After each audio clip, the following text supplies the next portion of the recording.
देखिए, एक तो सबसे बड़ा फर्क जो है ना वो ये है कि उनकी मोड्स ऑफ ट्रांसपोर्टेशन जो हैं जी। वो पब्लिक ट्रांसपोर्ट हैं। वहाँ अमीर आदमी जो है वो पब्लिक ट्रांसपोर्ट इस्तेमाल करना चाहता है क्योंकि वो एक कंफर्ट है।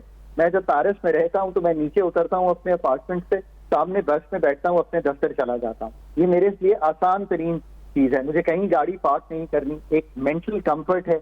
उसी बस में मैं वापस अपने दफ्तर से बैठता हूँ और वापस आ जाता हूँ। फिर अब साइकिलिंग जो है वो एक बड़ा मोड ऑफ ट्रांसपोर्टेशन पूरे यूरोप में बन गया है, बिकॉज वहाँ सिटीज जो है वो आप एक्सेस कर सकते हैं।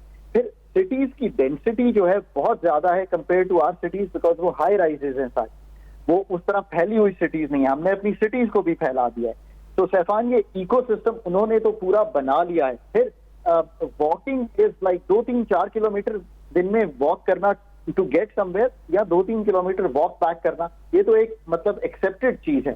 शाम को दुकानें 6-7 बजे सब बंद हो जाती हैं और सवाए रेस्टोरेंट्स के आप कोई और चीजों को एक्सेस नहीं करते। तो ये तो एक तर्ज जिंदगी है जो कंप्लीटली उन्होंने इसको चेंज कर लिया है। फिर घर जो है उनके कितने एफिशिएंट हो गए हैं, उसकी इंसुलेशन कितनी बेहतर हो गई है।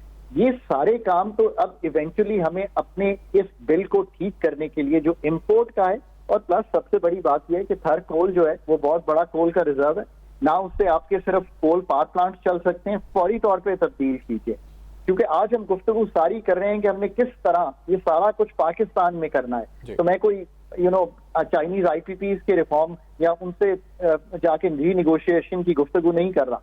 मैं ये कह रहा हूं कि आपके पास थर कोल है, उसको सीमेंट में भी आप यूज कर सकते हैं।